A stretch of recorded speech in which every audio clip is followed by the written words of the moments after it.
Hey, Sam here, and I know your day's crazy, but I've got a quick idea to take your stress from overwhelmed to under control. So let's tackle systems from the classroom to your living room, one simple step at a time. This is the Simple Systems with Sam podcast. Something that I've always found interesting are the people who claim that they don't like to read books, but then every vacation have to go out and find the one book that they have to read when they're on the beach or when they're sitting lakeside. There's always that one book a year that they will go out and buy, but no other setting in their life convinces them that they should read a book. And this is actually what we're going to talk about today in our simple system. We are going to talk about setting the mood and different ways that you can set the mood and actually focus your brain on a task so that you're more productive and efficient at completing that task, even if it's something you don't want to do. And a lot of it comes down to just utilizing our 5 senses along with location. So let's talk about it. Do you know when you're sitting in your car at the end of a long day, like you've pulled into your garage and you're just sitting in the car, refusing to get out for like a couple minutes, and you're using that space to decompress? Well, your brain has told you that that is where you decompress. You have assigned a space, a task, and when you pull into the garage, your brain decides this is where I am supposed to decompress all of my thoughts for the day. I need a minute. And we might take a few minutes. And the idea that we have different spaces for different tasks is not a new one. We've been able to see this in a lot of different studies where people have been asked to learn or memorize things in one environment, taken out of that environment, and asked to recall them. And they struggle to do that. But if they're left in the environment they learned in, they're able to complete it because your brain associates the context around you with the task at hand. Which means not only for learning and studying can that be valuable, but also for almost any task you need to complete in your everyday life. So today we're going to talk about all the ways we can use our senses to set a mood so we can set context for our brain and we can go ahead and tackle the things that need to get done. The way that I'm going to start explaining this is actually by telling you how I use this idea at school. Really, at school, I need to be able to focus on different tasks at different times.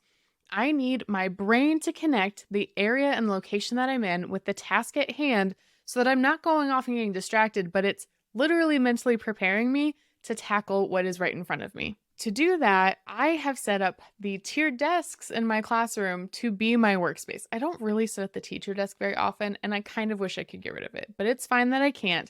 I just tend to not do all of my tasks there. Instead, I break them up depending on the height of the desk that I'm going to go sit at. So if I sit at my lowest desk, that is actually where I do my planning. I will pull everything out around me and I'll sit at the lowest level student desk and I will do planning at that height. I'm going to get planning and prep done. When I go to the medium height tables, that is when I do grading. And not just any grading, but this is where I go into ultra grading mode and I knock so much stuff out. I choose the medium height desk because I can stand or I can sit. But either way, my brain knows that when I set up there, there is no stopping me. I will get all of the grading caught up and done. When I go to the high tops are where I will sit and talk with other teachers, where I will sit and chat with other students when they need to come in. It's more of an informal discussion place. And I know that sounds weird to have that spaced out in my brain, but I feel like I'm sitting at an actual restaurant booth, at an actual restaurant high table. And so it's easier for me to associate that with spending time chatting and connecting with people. When I need to be a little bit creative, I go to my central lab station in the back of my room. And I have all these places planned out because now that I have just done it over and over again, and assign these places a different task that needs to be accomplished, now I can get myself in the zone and I'm not spending so much time wondering about all the other things because my brain is actually focused on the task that I'm trying to accomplish. And this works really well for students too. And I'm not just saying that you need to have your students study and take a test in the same place. That's not the biggest thing I'm talking about. Instead, consider something like elementary school stations, right? I love to look at the elementary teachers because what they do to focus little brains just is fascinating to me. And so when they have a reading station, it is always in the same spot, right? You have the reading corner. When you have labs, you send your kids to the lab tables. They know immediately that this is what is expected of me. Well, in a previous episode, we talked about creating lesson templates and the different types and varieties of lessons you might want to have a mapped out outline for so that you can just plan really quickly when it comes down to it. What if you had different seating arrangements for each of those different days? And I am not saying that you personally go ahead and rearrange tables. I'm not even saying that you have to actually rearrange the desks in your class. I would have my students do it personally. But if you're doing a research day, what if you just went to the library or to a student common area or even outside, somewhere that was not usual for them to be working in so that they could focus on something else other than what was happening everywhere else in the class? If you're going to have a group work day or a peer review day or a project day, then maybe you have them arrange into their different table sections. And you might need to move desks to make that happen. I would have my first hour of the day move the tables that way, and I'd have my last hour move them to the next day's tables. That would work out really well. But when you do that and they walk in and they see a specific table formation, their brain already starts to recognize what type of task is expected of them that day. And that is nice. There might be some places that you start to associate with something that is not as productive. And I'm talking about maybe it's gossiping at the water cooler, or maybe it is going into the break room during a certain hour so that you can just kind of talk with a teacher and vent some frustrations. Those are places that you might start to recognize are becoming a habit that is not serving you. And if you recognize that that location and that time is that problem, then you can go ahead and shift it. You can go ahead and mentally assign yourself a new task when you go ahead and go into those spaces. Or you can go ahead and say that you just need to shift the time so that maybe you don't run into the same people and have the same kind of outpouring. When it comes to home, there's so many places that we probably assign different tasks, but we don't even realize it. But we can take it up another notch. So you know that when you go lay in your bed, your body is going to start priming you for sleep, right? This is actually why so many people recommend that you don't keep a TV in the bedroom, because your brain should know that the bedroom is for getting a restful sleep.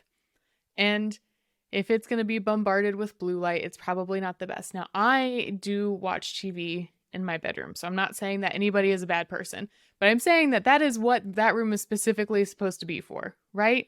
And maybe you have a go-to chair that is your relaxing chair. I know that I had a chair during the pandemic that when I needed a break from my kids, who I love dearly, but were home with me for a very long time, I would go into a specific chair and a half that I had in my sunroom. And that would be where I would just let everything else slip away. I tried meditating in there. I picked up meditation like 3 or 4 times during the pandemic. It was great. And then I would read in there, and frequently, if I could spare it, I would take a nap in there.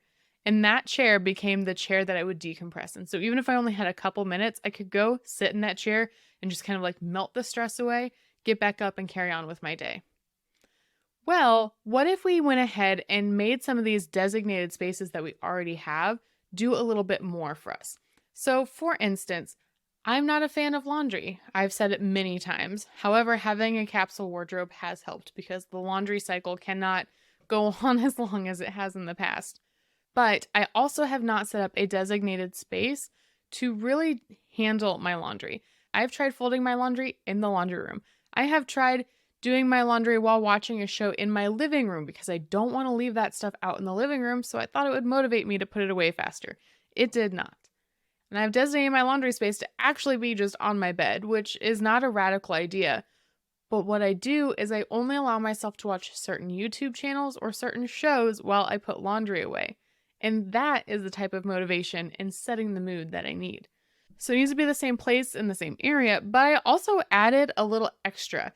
And I rewarded myself and gave my senses something else to look forward to because I gave myself sight and sound of a show that I really enjoy. So whether you have a task that you enjoy in a space that is dedicated to that and you keep it sacred by only allowing that one chair to be your middle of the day nap chair, or you make sure that you are pushing yourself to make that TV show in your room the space where you do laundry and you're assigning that task to that space and that reward system.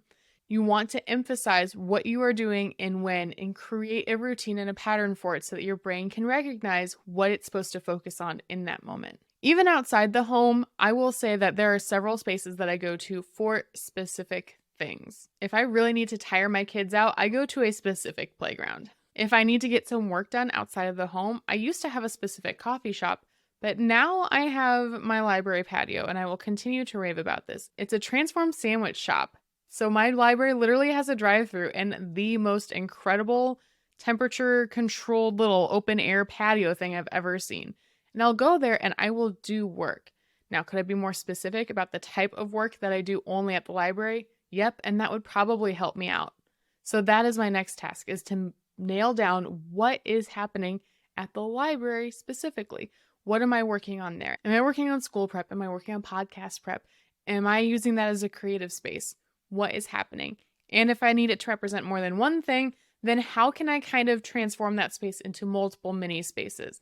And there's different types of tables and setups there that I could definitely use for that. Now, we've kind of already hinted at it, but this is not just about the location that you're in. However, that is probably one of the easiest and biggest ways that you can simplify focusing in on what you need to accomplish. But if we go through all of our 5 senses, what you see is important. And that can be the types of things that you bring with you, the types of things that you have, or the type of setting that you're in. For example, right now, when I come in to record podcasts and film the video for it, I have the lights behind me, I have a light in front of me, and every other light is off. And I know that that is setting myself up to record. That is my main task and my main goal, because I can visually set everything up the way I need to. When your kids see you pack a specific snack box, they know they're going to go to the pool. So that is now the pool snack box, and it sets their brain into motion and they know what's going to happen. You can also do sounds. Having a specific soundscape or having specific songs can help prime your body for whatever you need to do. That's why so many people have pump-up jams that they use before they go on a run or a big workout. But also that's why people have specific calm soundscapes that they listen to when they do different types of work. If you can try to make that a general theme for each of the tasks that you're completing, then I think you're going to be able to find a lot more success in being able to zone in on the task at hand as it's happening.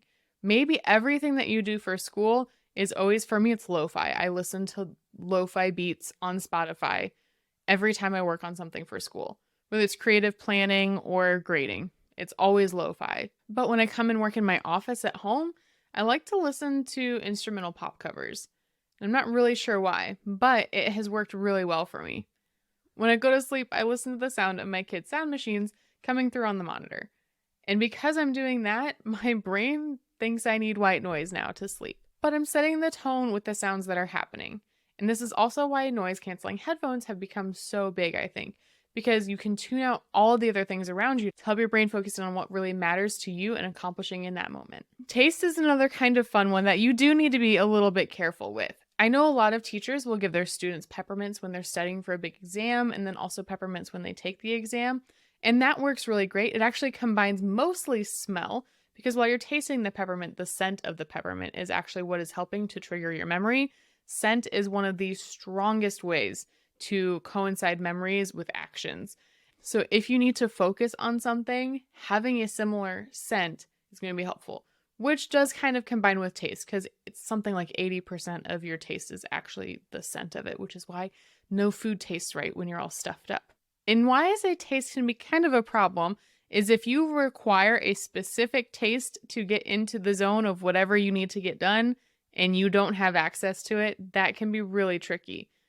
Or if you're like me and I used to think that I needed a salty snack to come and record these episodes, I would just be munching away on snacks all evening, even though I wasn't hungry. Now, like I said, taste can be powerful, mostly because of smell. Now, if you can promise that you're always going to have a coffee at the same time that you try to do this one task, or you're always going to chew the same type of gum, then you're going to be set and you can hang on to that taste as part of setting the mood. Scent can be carried out through so many different things that aren't just food, but you can do candles, you can do essential oils, you can do perfumes. You can even use like a Febreze air freshener just to spritz right before you need to get something done. It'll pull up the same type of thing. And then the last sense that you can pull into this when you're setting the mood is touch. I think it's more about the clothes that you're wearing personally. You could probably associate it with other things.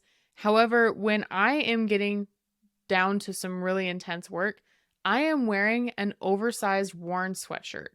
And it's not always because I'm cold, but it's something comforting about the touch of the sweatshirt and feeling that coziness.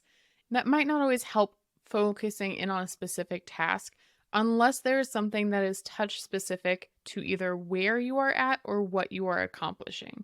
So while location is going to be the biggest step in setting the mood, make sure that you have a pretty focused task assigned to a pretty specific location, and then enhance it by using the 5 other senses to help your brain get in the zone and focus in on what you are trying to accomplish.